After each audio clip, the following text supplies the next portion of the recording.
creative director and founder of the Futurist, Paola De Luca. And before Paola gets into any form of presentation or dissemination of knowledge, I would like her to kindly present mentors to our last two speakers. To Dr. Amit Singhi, could you please come up and receive a small token of appreciation and gratitude from Ms. Paola De Luca.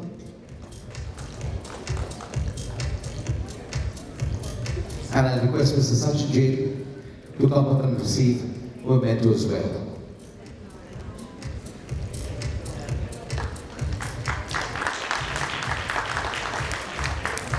Dr. Singhi, would you please wait back? We'll have a nice photograph with three of you then.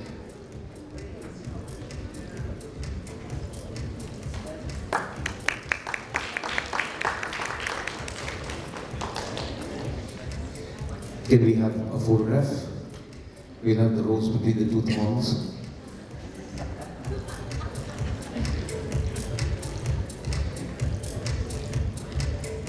Thank you, Dr. Singhi. Thank you to Mr. Jain. Thank you so much. And Paola, if you would please stay back on stage, because we're now going to invite your next person. The next person who's going to take the stage, and she'll be doing this with Paola, has a proven track record of over 2 decades in marketing and general management across business categories. She began her journey at JWT, servicing strong brands like Pepsi, Standard Chartered and Unilever.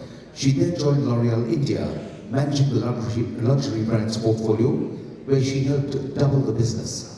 She kick-started the journey of DPA, or Diamond Producers Association, in India, and has been instrumental in building the Real is Rare anthem. Her dream is to have every Indian woman own a diamond and cherish a unique, rare and precious diamond story, which she can pass down generations. Ladies and gentlemen, please warmly welcome the Managing Director, India, Diamond Producers Association, Richa Singh. Thank you very much. And I shall invite Paola back on stage, because Paola and Richa are going to engage in what we call real conversations. I spent my lunchtime with Paola trying to get some insights. I'm new to this industry. It's been a year now, but I'm not new to women. One of you just said that keeping women happy is something that all men need to learn. Trust me, all women are also trying to learn how to keep the other women happy. So it's been a challenge. It's been the last 22 years of my life trying to understand women. A lot of it on makeup and beauty and personal care, and the last year now with diamonds. It would be a dream to have each one of you young girls wearing diamonds in your ears when you step in the next time you come here. So please, that's my personal aim and dream. And I was sitting and asking Paola that if you were the person who had to make it happen, how would you, and wouldn't design be such a big part of it? And we had a very lovely discussion on that, and that's something we thought we should share with you and say why design plays an important role in getting each of you young girls smiling at me right now to actually wear diamonds and actually have jewelry on. How many of you are wearing pieces of jewelry? And how many of those are diamonds? I love you. But it's sad that it's not all of them. And that's my challenge and my dream. So I'll get Paola to start off, and then I'll add to it. But Paola, what do you think? How can we make sure that each one of them is wearing a diamond the next time? Well, you have a very big responsibility, and I guess I'm with you on that, because we're talking about it, and so are the medias and all the people in the industry. I think it's a very crucial time in history, because, as I mentioned earlier, jewelry and diamonds, and the culture of diamonds has to be revised and discussed, because of course of digital era and new generation and new mindset as well. We have a new perception on jewelry and of course diamonds. So diamonds, they've always been associated to the big event of our life, which is of course getting married, which is of course something important, an anniversary, a birthday, something very important. Very often associated to the large stones. But the truth is that, you know, diamonds with time, first of all, there are not only large stones, so we are in the largest polishing and manufacturing, you know, hub of the world. I know that we have large stones, small stones, different shape, different type of diamonds. We went from just white diamonds, with popular brown diamonds. Now we're talking about fluorescent diamonds, I mean diamonds, okay? And the truth is that new generations like diamonds, but we have to design more pieces for self-purchase and every day. So design, of course, translated into emotions to wear are crucial. And that's why the price, DPA has to help this function. You know, I want to add to that, all of you pick on a fashion brand and clothes, and he just spoke about beautifully about why, what works and why it works. So many women can wear a white shirt and dress it up differently. So what are you as designers going to give them that they can dress up or change diamonds and make them look different? Just to give you a very small example, we just tied up with the Fashion Week and we said we want to showcase diamonds, how diamonds fit every day, how they look cool with distressed jeans. It's not about a shadi, it's not about an engagement ring, beyond it what? And the stylist who was helping us put together the look with the designer picked and said, hey, but I don't want identical. So we had a full collection where we wore diamonds, but they were mismatched. So they were the reverse, they were, you know, balis with different shapes. So they were the same size, but one had a twist and one was straight. And you just realize that, okay, when people look at jewelry, it's not necessarily the way I look at it. Every woman has a different way of putting it together. So it's your role to think out of the box and say, what is it that the consumer is actually looking for that I can give her? Sachin mentioned a beautiful thing, and he said that design comes not from what you think is inspiring, but a need or something that she's asking for. You can build on it, but you need to start with something that is there in her. And like I said, for all of us, I was a little girl, I wanted to wear my mother's diamonds. You always said, oh, I wish it was thinner so I could just slip it in. I could hook it onto my existing bali, but what could I do? And now I'm older and I still want to steal my mother's diamonds. And I'm hoping they'll be willed to me and not my sister-in-law. But, you know, every one of us wants them, and every one of us has a vision of where to wear them. And I feel that we need to give them, people in this room, have the power to give them more, give the women more ideas on how, what she can do with her piece of jewelry. And it's not about just simply wearing an earring, but it's about what it makes her feel. It makes your shoulders go up, it gives you that sense of pride, the confidence when you're wearing a diamond. And that really needs to be brought up by us as a community together. What do you think? I think that you touched a very important note. One is eclectic multitasking design. You also mentioned something that we'll talk later on about the mismatch, which is asymmetry in design. Collections now are sold already in some parts of the world, not matching, meaning individual earrings that women, especially the stud earrings, the small earrings that women can use and mix and match because we have different piercings, so people can use it, not necessarily, again, match even solve individual thing. Also layering type of jewelries together, the diamonds as well, even the length of the chain has to be different than the other one. So creating collections that basically it is not only for self-purchasing, but also because the consumer can relate and make them feel more confident. Because confidence, it's about reflecting your own personality. And we touched, there are buzzwords that coming out of this event. It is, multitasking, multi-purpose, confidence. It's about, mix and matching. It's about listening to consumers. So that means that, what digital era brought in social world is like dialogue. direct dialogue between the industry and final consumers. So now we know everything. We talked about, the technology that can identify an hashtag. And at the end of the day, exactly what you're saying, and diamonds are, like Marilyn Monroe said, women's best friend. But even then, I mean, today there are collections for men with diamonds. So, that's what it is. I think it adds to your individuality. There is, I won't take more, I know Paola has an interesting session after this as well. The one small thing I want to highlight here when we spoke of need, today when you ask a consumer what's really special to her and why, the men were asking how do they know women, but what is special, which is a special moment to you, what makes you feel more in love with the guy around you, what is it that happens, and she always articulates an everyday moment. It's like he held my hand when there was a horror movie on. He opened the door for me, he covered me with a blanket when I, fell asleep.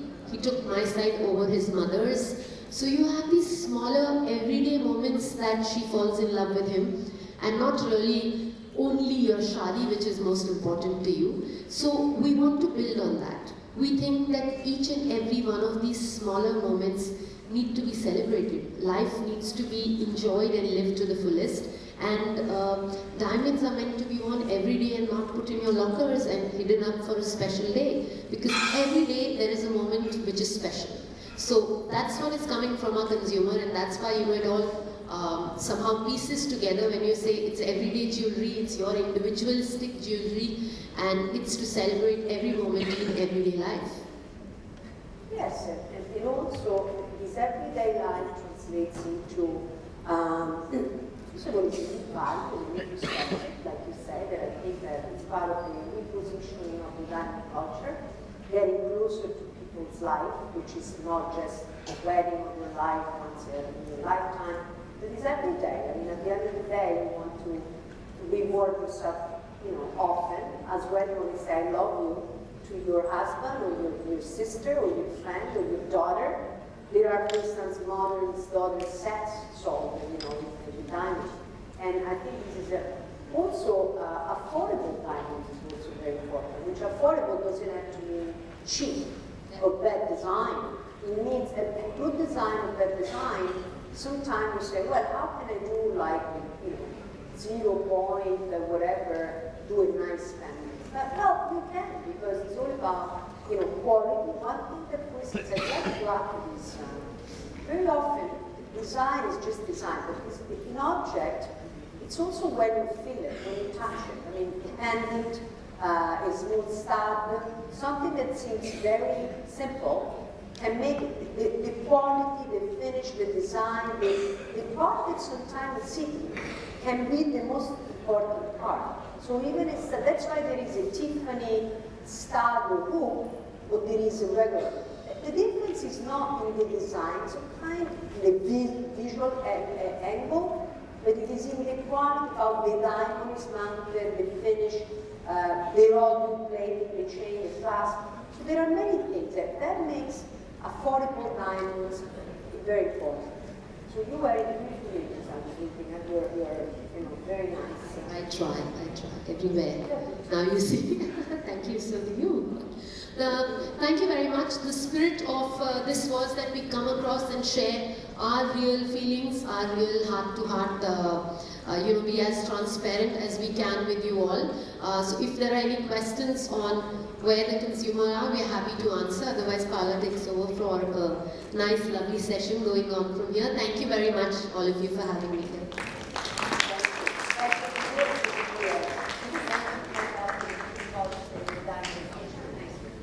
Thank you very much. Anybody with a question for Richa? Because Richa will be stepping off stage right now. We've got someone there. Okay, this question is for Richa.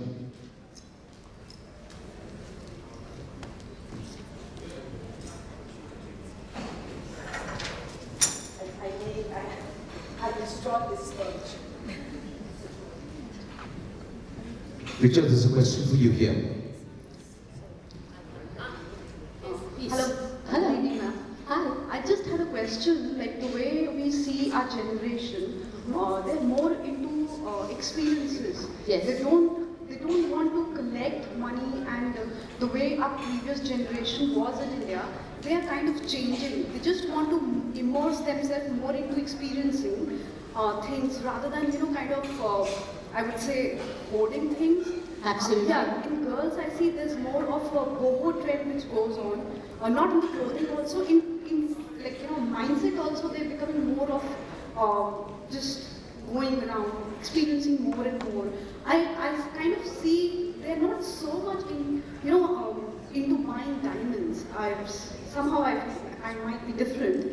But what do you think? Like, is the price point which will be affected, and people will be getting into CBDs, like the new generation? It's like 1/4 the cost or something.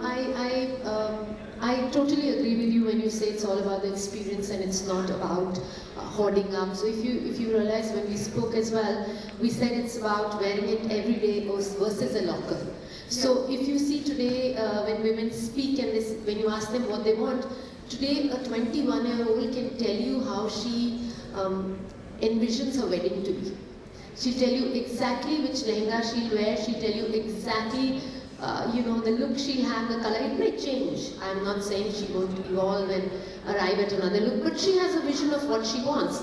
And chances are jewelry, what she has identified, is something that she can wear again and again and not something she keeps in. You see a trend of things which you add up, layer up and make it bigger, and then you make it smaller. You are talking to consumers who say, hey, will I be able to wear it with Western wear as well as Indian wear? Because shadi ke baad, where will I wear the big lehengas? So you have that conversation. But we think there's a large part of the consumer wanting to enjoy what she wears. It's not like we sell pure clothes or only cheap clothes. Sell all the designer wears. If you enter an exhibition here in... my question is like... will the jewelry reduce? No. The kind of jewelry, yes. No, I'm talking about the diamond and the CBDs. Oh, sure. Lab-grown diamonds. For me, again, it's a choice. I don't think it's one replaces the other. For me, a real diamond, a natural diamond stands for something different. It's precious, it has value. I'm not here to debate and say, hey, this versus the other. I think it's two very different sets of audiences. What I look for in how I'm going to be dressed up is very different from what my sister does or what my mother does. And it's a choice you make. So if you tell me, do I want to wear something today because it goes with the style? And yes, there are brands. I wouldn't get on stage and say, which you wear. Do I ever wear something beyond diamonds? Of course I do. Diamond, if you say lab-grown diamonds, they're diamonds again, right? I think there's a difference, my dear. I personally have to say that there is a huge difference. Happy to discuss it with you. If you tell me, will one replace the other? I don't think so. As an individual, as DPA, we don't think it replaces the other. We think it's an alternate. It's an option that is provided to the consumer. It's up to the consumer what she wants to wear. Not one, a synthetic clothing did not replace cotton or vice versa. There is room for both. There is times for both. There is need for both. Will a bride tomorrow start wearing will start wearing synthetic diamonds and go on for a wedding? I don't know. It's up to you as a bride. I wouldn't have worn it 20 years ago or today. If I was to envision myself as a bride, I don't picture myself wearing synthetic diamonds. But that's me as an individual. If you tell me, will everybody in the room want to? No. But maybe there are people who would consider, but that's not a choice I make on her behalf. It's a choice she makes. And what makes her happy and what makes her live that beautiful day of her life. So, no, I don't think one replaces the other. I think it's a different alternate provided to the consumer, and it's for her to decide. Okay. Thank you. Thanks a lot. I'll request Paola to kindly present Richa a token of appreciation and gratitude. And remember, Richa is here with a mission that every Indian woman should own her own diamond and tell her diamond story with pride. So we wish her all the very best, because I'm sure thanks to her efforts, a lot more will be wearing diamonds.